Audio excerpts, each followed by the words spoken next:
நிக்கி மினாஜ் மாதிரியே இருக்கிற லாரா ஒரு வெளிச்சமான வயலுக்கு நடுவுல வந்து இறங்கறா. ஜிபிஎஸ் சொல்றது இங்க தான் உன் இடம்னு. கலங்கி போய் அவளை அனுப்பினவங்களுக்கு வாய்ஸ் மெசேஜ் விடுறா, என்ன பண்றதுன்னு கேட்டு. அப்புறம் அவங்க பேர் எழுதிய செம்பட்ட பேக்ஸ ஒன்னு கண்டுபிடிச்சா. அதுல நன்றின்னு ஒரு கார்டு.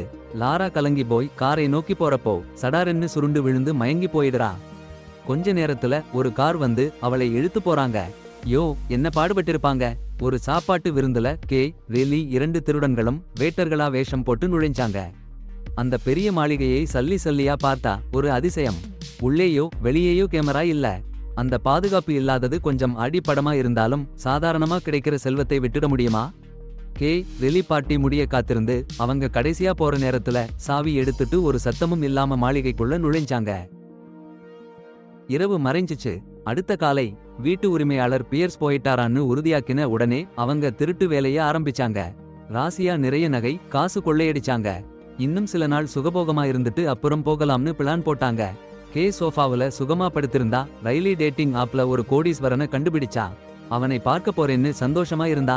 அவள் கத்திரிக்காய் சாப்பிட ரொம்ப பசிச்சுட்டு இருந்துச்சு. அந்த இரவு ஒரு ஒளி வெள்ளம் எழுப்பிச்சுது. ஜன்னல்ல பார்த்தா வீட்டு உரிமையாளர் எதிர்பாராத விதமா சீக்கிரமா வந்துட்டாரு. பயந்து போய் படுக்கையை சீராக்கி கீழே ஓடி போய் மறைஞ்சா. ஆனா அவள் படிக்கட்டை அடைஞ்சிறதுக்குள்ளேயே வீட்டு உரிமையாளர் வீட்டுக்குள்ள நுழைஞ்சிட்டாரு. வேற வழி இல்லாம அவள் மேலே ஓடி போய் மறைஞ்சா. ஆச்சரியமா பியர்ஸ் ஒருத்தர் கூட இருந்தாரு. ஒரு பத்திரிகையாளர் பியர்ஸை இன்டர்வியூ பண்ண வந்திருந்தாரு. அந்த 2 பேரும் ஒருத்தரை ஒருத்தர் எப்படி பாக்குறாங்கன்னு பாருங்க. பத்திரிகையாளர் கம்பெனி ரகசியங்களை வெளியில கொண்டு வர முயற்சி பண்ணாரு. ஆனா பியர்ஸ் அவங்க கேள்விகளுக்கு ஒதுங்கிட்டாரு. சொல்லிக்கிறேன் பாருங்க. பியர்ஸ் பத்திரிகையாளருக்கு மதுவுல மருந்து கலந்து கொடுத்தாரு. பத்திரிகையாளருக்கு சுத்தி சுத்தி வர ஆரம்பிச்சது. அப்போதான் பியர்ஸ் தன்னோட சரி கலர்ஸ் அவரை கடுமையா திட்டினாங்க. நேரத்தை வீணா பண்றேன்னு அந்த பத்திரிகையாளர் போராட முயற்சி பண்ணான். ஆனா உடனே அவன் நகர முடியாம தத்தளிச்சு விழுந்துட்டான். அறைக்கு அப்பால ஒளிஞ்சி இருக்கிறத அவன் பார்த்தான். ஆனா அவனால உதவிக்கு அழைக்கவே முடியல. உடம்பு கெட்டி ஆயிடுச்சு. பயந்துகிட்டு கல் உருவமா நின்னுட்டா. பியர்ஸ் அந்த ஆளை இழுத்துட்டு போறத பார்த்துட்டு பியர்ஸ் போனதை உறுதி பண்ணிட்டு அவசரமா சாமான பேக் பண்ண ஆரம்பிச்சா.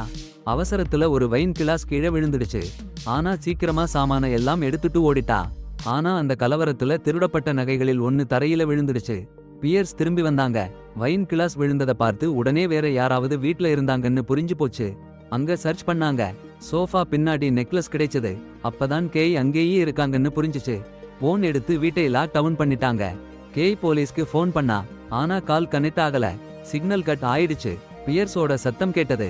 அந்த மாளிகையில கேமரா இல்லன்னா சாட்சிய மறைக்க மட்டும் இல்ல, அதோட ஹைடெக் டெக்னாலஜியால இல்லன்னு தெரிஞ்சுச்சு. சிக்னல்கள் எல்லாம் அடைஞ்சு போச்சு. எல்லா வாசல்லையும் கதவுகளையும் மூடி போட்டாங்க. பியர்ஸ் கிட்ட சரணடைஞ்சிடுன்னு கெஞ்சுறான். போராடாதேன்னு அவன் கட்டளையிடுறான். பார்க்கிறா. சரியாத்தான் சொல்றான் பியர்ஸ். எல்லா கதவுகளும் ஜன்னல்களும் பூட்டப்பட்டிருக்கு. ஆனா சரணடைய மாட்டா. அவ மேலே ஓடி போய் வேற வழி தேட ஆரம்பிக்கிறா. அப்போ காலடி சத்தம். சீக்கிரமா சோஃபாக்கு கீழே ஒளிஞ்சிக்கிறா. பியர்ஸ் வீட்டை தேடிட்டு அந்த ரூமுக்கு வந்துட்டான். சோஃபா சுத்தி சுத்தி வருறான். யாரோ இருக்காங்கன்னு சந்தேகப்படுறான். அதுதான் முதல் இடமா ஒளிஞ்சிருக்கணும்னு நினைச்சிருக்கான் பாரு. ஆனா அவன் கண் தெரியாதவன் மாதிரி இருக்கான். இன்னும் நேரம் இருக்காதுன்னு புரிஞ்சிக்கிறா. ஒரு அலங்கார பொருளை எடுத்து கீழே வீசுறா. சத்தம் கேட்டு பியர்ஸ் துப்பாக்கியோட அந்த சத்தம் இருக்க இடத்துக்கு ஓடுறான். அந்த நேரத்தை பயன்படுத்தி மேலே ஓடுறா. 3வது மாடி. எங்கேயும் வழி இல்ல. ஒரு நாற்காலியை எடுத்து ஜன்னலை உடைக்க முயற்சி பண்றா. ஆனா கண்ணாடி உடையல. மறுபடியும் அடிக்க போற நேரத்துல பார்க்கிறா. பியர்ஸ் ஜன்னால பார்த்துட்டு நிக்கிறான். பயந்து ஓடுறா. வேற வழி தேடி அந்த பெரிய மாளிகையில எந்த சுலபமான வெளியேறும் வழி இல்லன்னு தெரிஞ்சுச்சு. ஆனா அவள் கொள்ளையில எடுத்த உபகரணங்களை உபயோகிச்சு ஒரு காற்று துவாரம் கண்டுபிடிச்சா. அதன் மூடியை விடாமுயற்சியோட அவள் விசாரிச்சு பாதுகாப்பு கம்பியையும் நீக்கி அந்த சின்ன துளையில சுருண்டு போயிட்டா. வெளியில வந்தா நிலம் ரொம்ப தாழேன்னு புரிஞ்சுச்சு. சாகும் அபாயம். சட்டென்று அவள் குளத்தை நோக்கி போய் ஒரு பெரிய தெம்புடன் தாவி குதிச்சா. அந்த சத்தம் கேட்டு பியர்ஸ் ஓடி வந்தான். தண்ணியிலிருந்து ஏறி வரும்போது அவன் குளத்துக்கு வந்து சேர்ந்தான். ஆனா அவள் மாயமாகி போயிருந்தா. நனைஞ்ச கால் ரேகைகள் மட்டும் தடமாக இருந்துச்சு. பியர்ஸ் அந்த தடத்தை பின்தொடர்ந்தான். ஆனா தண்ணீர்ல மறைஞ்சு மூச்சு வாங்காம இருந்து அவனை தவறவிட்டா. அவனுக்கு கண் கோளாறு இருக்குன்னு தோணுது. அவ எப்படி தண்ணில முகம் காட்டும்போது பார்க்கல. மூச்சு வாங்க சற்று நேரம் தண்ணில வந்த பியர்ஸ் திரும்பி வருவத கண்டு அவள் பயந்து குளத்தோட நடுவுல போய் மறைஞ்சா. பியர்ஸ் அவளை பார்த்து அருகே வந்தான்.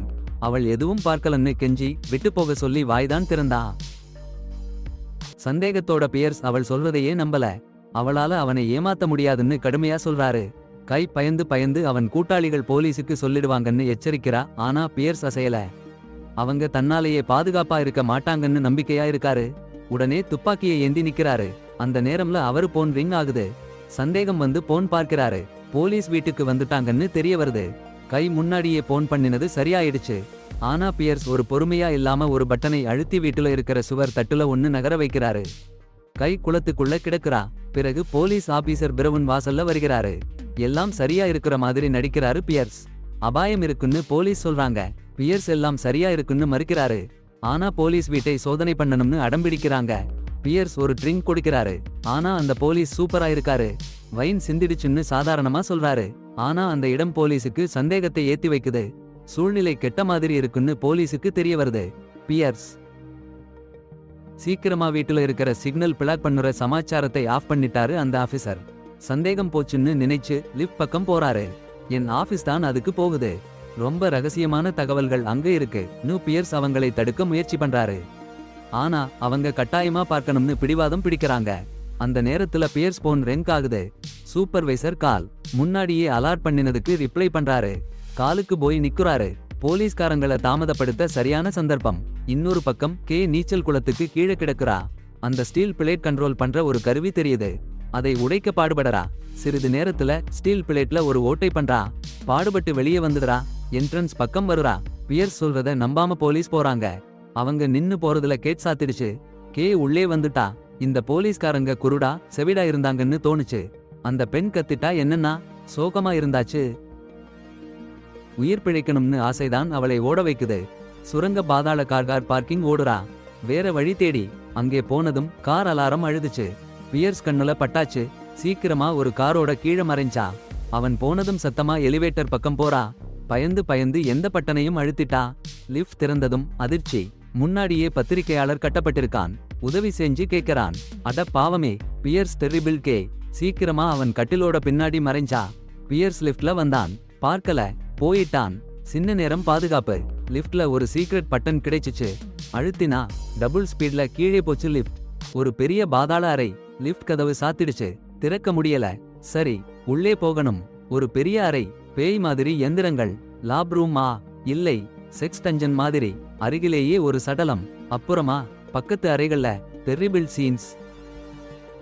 இன்னும் பயங்கரமா சங்கிலியில தொங்கிக்கிட்டு அடையாளம் தெரியாத அளவுக்கு சிதைஞ்சு போன மனித உருவங்கள். ஆரம்பத்துல கிடைச்ச பொண்ணு நிக்கி மினாஜ் மாதிரி பயந்து போயிட்டு, ஆனா தன்னம்பிக்கையோட கேய் அந்த கொடுமையான காட்சிகளை போன்ல பதிவு பண்றா. மேல பியர்ஸ் வீட்டுல தேடிட்டு இருக்காரு. கீழே நடக்கிறதை ஒரு பொட்டும் தெரியாம. சட்டென்ன பியர்ஸ் போன்ல அத்துமீறல் எச்சரிக்கை ஒலிக்குது. அவருக்கு புரியுது, யாரோ அவருடைய ரகசிய நிலவரைக்குள்ள நுழைஞ்சிருக்காங்க. அதே சமயம் கேய் பயங்கர காட்சிகளை பதிவு பண்ணிக்கிட்டு சட்டென்ன பயந்து போய் போனை ஒரு அறையில போட்டு விடுறா. என்ன பண்றதுன்னு யோசிக்கிறப்போ ஒரு சிறைப்பட்டு இருக்கிற உருவம் அசைய ஆரம்பிக்குது. அதிகமா போராடுது. பயந்து போன கேய் போனை விட்டுட்டு ஓடி போயிடுறா. லிஃப்ட்டுக்கு வருகிறப்போ பியர்ஸ் காத்திருக்கிறாரு. இந்த முறை அவளை விட மாட்டேன்னு தீர்மானமா இருக்காரு. கேய் அவசரத்துல ஸ்கால்பலை எடுத்து அவரை குத்திட்டு வெளியே ஓடுறா. ஆனா சிறைப்படுத்தப்பட்டிருந்த பத்திரிகையாளர் அவள் பாதையை தடுக்குறாரு. மன்னிப்பு கேட்டுட்டு அவரை ஒதுக்கி தள்ளி கதவுகளுக்குள்ள நுழைஞ்சிடுறா. லிஃப்ட்ல இருந்து தப்பிச்சாலும் பியர்ஸ் பிடிச்சிடறதுக்கு முன்னாடி கே இன்னும் அந்த மாளிகையிலேயே சிக்கிட்டா. அப்பதான் ஒரு கார் கேட்ற சத்தமா வந்து கேட்ல நுழைஞ்சது. அது பியர்ஸோட காதலி ஜெசிகா. எதிர்பாராதா வீட்டுக்கு வந்துட்டா. கே ஜெசிகா கிட்ட ஓடி போய் உதவி கேட்டா. ஆனா கேவோட கையில ரத்தம் இருந்ததை பார்த்ததும் ஜெசிகா அதிர்ந்து போயிட்டா. அதுக்கு மேல அவ வெள்ளைக்காரி மாதிரி இருக்கிறாங்க. சும்மா சொல்றேன். சட்டென்று சாமான்களை வைச்சிருக்கிற பையில இருந்து துப்பாக்கியை எடுத்து கே சொல்றதையெல்லாம் பொருட்படுத்தாம துப்பாக்கி முனையில அவளை வீட்டுக்குள்ள உள்ளே தள்ளிட்டா. பியர்ஸ் தரைத்தளத்துக்கு வந்தான். ஜெசிகா விளக்கம் கேட்டா. சில நேரம் ஒன்னும் பேசாம இருந்த பியர்ஸ் பிறகு ஜெசிகா கிட்ட துப்பாக்கியை கொடுக்க சொன்னான். கே தலையிட முயற்சி பண்ணா. ஜெசிகா தயக்கமில்லாம துப்பாக்கியை கொடுத்தா. அவளும் அந்த பயங்கர மனித சோதனையில உள்ளே இருக்கிறாளான்னு தெரிய வந்தது. அவங்க கம்பெனி டெவலப் பண்ணின அதிநவீன தொழில்நுட்பம் இந்த சோதனையில இருந்துதான் வந்ததா தெரிய வந்தது. இதான் நான் அப்படிப்பட்ட கொடிய ஆளுகளோட சண்டை போட மாட்டேன்னு சொல்றதுக்கு காரணம். கே பயந்து போய் அவ சேகரிச்ச ஆதாரங்களை ஒருத்தர்கிட்ட அனுப்பிட்டா. என்னால என்னவாவது ஆச்சானா இணையத்துல வெளியிடுவாங்கன்னு கேட்டா. பியர்ஸ் கொஞ்ச நேரம் யோசிச்சான். கேயை மயக்க ஊசி கொடுத்ததுக்கு முன்னாடி. அப்புறம் அவள் எழுந்தாச்சுன்னா படுக்கையில கட்டப்பட்டிருந்தா. அந்த பத்திரிக்கையாளர் மாதிரி. அடுத்த நாள் ரைலி சும்மா வீட்டுக்கு போறான். என்ன நடந்ததுன்னு அவனுக்கு தெரியாம கேயை கூப்பிட்டான். சத்தம் இல்ல. வீட்ல இல்லன்னு நினைச்சு மெசேஜ் விட்டுட்டு வீட்ல சந்தோஷமா சுத்த ஆரம்பிச்சான். அங்க பாரு, கண்ணாடி உடைஞ்சு கிடக்கு. அதில கால் நிறுத்தி காயப்பட்டுட்டான். அந்த காயத்தை பார்த்துக்கிட்டு இருக்கும்போது ஜெசிகா ரத்தம் சாரல்னா வீட்டுக்குள்ள நுழைஞ்சா. ரைலிக்கு கே தான்னு தோணுச்சு. கூப்பிட்டான். அதுக்குள்ள பியர்ஸ் தோன்றிட்டான். ரைலிக்கு டென்ஷன் உச்சகட்டம். பயந்து பாத்ரூம்ல ஒளிஞ்சிட்டான். பயங்கரமா பார்த்துட்டு இருந்தான். பியர்ஸ் சும்மா ஷவருக்கு போய் குளிக்கிறான். இந்த 2 பேரும் அதெல்லாம் ரைலி கேட்டுக்கிட்டு இருந்தான். கே ஆபத்துல இருக்கான்னு புரிஞ்சுச்சு. சரியான நேரம் வர காத்திருக்கணும். நள்ளிரவு ஆச்சு. பியர்ஸ் போயிட்டான். ரைலி சத்தமா வெளியே வந்து ஜெசிகா துப்பாக்கியை எடுத்து கே எங்கேன்னு கேட்டு கத்த ஆரம்பிச்சான். ஜெசிகா மாட்டிட்டாங்கன்னு புரிஞ்சுச்சு. சரி, நான் கே இருக்கிற இடத்துக்கு கூட்டிட்டு போறேன்னு நடிச்சா. ஒரு டேபிள் பக்கம் போறப்போ ரிமோட் கிள்ளி சத்தமா சவுண்ட் போட்டா. ரைலிய பாருங்க, கிறுகிறுன்னு பின்னாடி திருப்பி பார்த்தாரு. அந்த நேரத்துல துப்பாக்கி அள்ள போனா. சண்டையில ரைலி ஜெசிகாவை உதைச்சு தள்ளினாரு. அவங்க பின்னாடி ஒரு கூர்மையான அலங்கார சாமான் குத்தி உடனே சாக்குறாங்க. ரைலிக்கு என்ன நடக்குதுன்னே புரியறதுக்குள்ள சத்தம் கேட்டு பியர்ஸ் வந்துட்டாரு. ரைலி துப்பாக்கிய காமிச்சு அண்டர் கிரவுண்ட் ஃபெசிலிட்டிக்கு கூட்டிட்டு போக சொன்னாரு. கீழே போனாங்க. அந்த பத்திரிக்கையாளர் சடலமா இருந்தாரு. கே எங்கேன்னு ரைலிக்கு தெரியல. அந்த நேரத்துல பியர்ஸ் ஒரு ஸ்கால்பெல் எடுத்து ரைலிய அடிக்க போனாரு. துப்பாக்கி சத்தம். லேப்ல இருந்த கேய் எழுந்தாங்க. காயமடைஞ்சிருந்தாங்க. ரைலி உயிரோட இருந்தாரு. ஒரு கீ கார்டு கிடைச்சு கே இருக்கிற இடத்துக்கு போனாரு. கேய விடுவிச்சாரு. பியர்ஸ காயப்படுத்தினேன்னு சொல்லி கேய ஓடி போய் போலீஸ்க்கு போன் பண்ண சொன்னாரு. கேய் போன் மறந்திருக்கிறத ஞாபகம் வந்தது. இன்னொரு ஆய்வகம். அதில முக்கியமான சாட்சியம். கார்டு வச்சு எடுக்கிறா. ஆனா திரும்புற போறப்போ ரைலி துப்பாக்கி காமிக்கிறான். அதே நேரம் பியர்ஸ் நிழலில இருந்து வெளிவர ரைலியோட ஒப்பந்தம். 10 லட்சம் ரூபா. ரைலி பியர்ஸ விடுறான். போன் எடுக்கணும். கே என்ன பண்றதுக்கு முன்னாடி ஒரு மாறுபட்ட சோதனை பொருள் லாரா ரைலிய கழுத்தை பிடிச்சு நெரிக்க முயற்சி பண்றா. இதான் உன் கிறுக்குத்தனத்துக்கு கிடைச்ச பலன். இந்த கலவரத்துல கே பியர்ஸ ஓடுறா. பியர்ஸ் சமாதானமா இருந்து ஒரு வேதிப்பொருள் வைச்சு அந்த ஜீவனை அடக்குறான். பிறகு ரைலிய சுட்டு போடுறான். கே தப்பிக்க முயற்சி பண்றா. கதவு லாக் ஆகி இருக்கு. எங்கேயும் வழி இல்ல. தீர்மானமா கே பியர்ஸ எதிரே போறா. போன் கொடுக்கிற மாதிரி நடிக்கிறா. ஆனா பியர்ஸ் போன்ல வீடியோ இல்லன்னு கண்டுபிடிக்கிறான். அவன் கடுப்பா இருக்கான். நேரத்தை வீணாக்கினேன்னு சொல்றான். ஆனா கே அவன் காமாவை உண்டாக்கும் பசைய போட்டிருக்கா. பியர்ஸ் சுதங்க ஆரம்பிக்கிறான். கே அவனை மாற்றும் அறைக்குள்ள தள்ளிவிடுறா. அவன் கத்தர சத்தம் எதிரொலிக்கிறதே. கே போய்விட்டாள்.